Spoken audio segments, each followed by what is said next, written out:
একদিন রোনালদো ও তার ছেলে সাইকেল নিয়ে ঘুরতে বেরিয়েছিল। তখন তাদের সাথে পথিমধ্যে মেসি ও মেসির ছেলের দেখা হলো।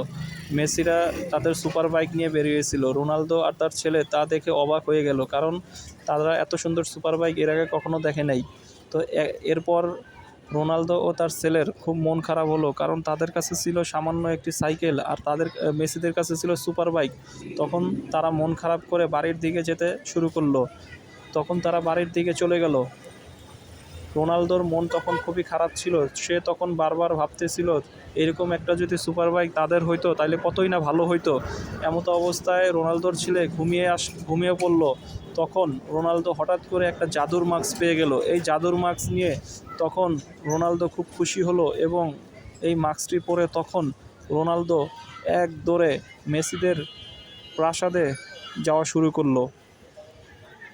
রোনালদো তখন জাদুর মাস্ক পরে ছুটতে ছুটতে মেসিদের বাড়িতে চলে আসলো।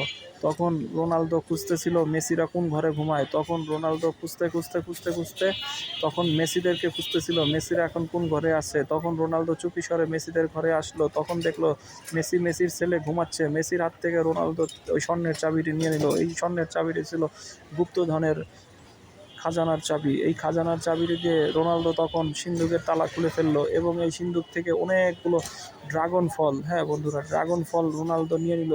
এই ড্রাগন ফলটা নিয়ে রোনালদো একটা বড় ঝুড়িতে করে ছুটতে বাড়ির দিকে চলে আসলো। এই ড্রাগন ফলটা দিয়েই রোনালদো বানিয়ে ফেললো একটা সুন্দর সুপার কাস্টমাইজ বাইক। দেখো বন্ধুরা কিভাবে বানিয়ে ফেলতেছে রোনালদো এই যে সুন্দর সুপার কাস্টমাইজ বাইক।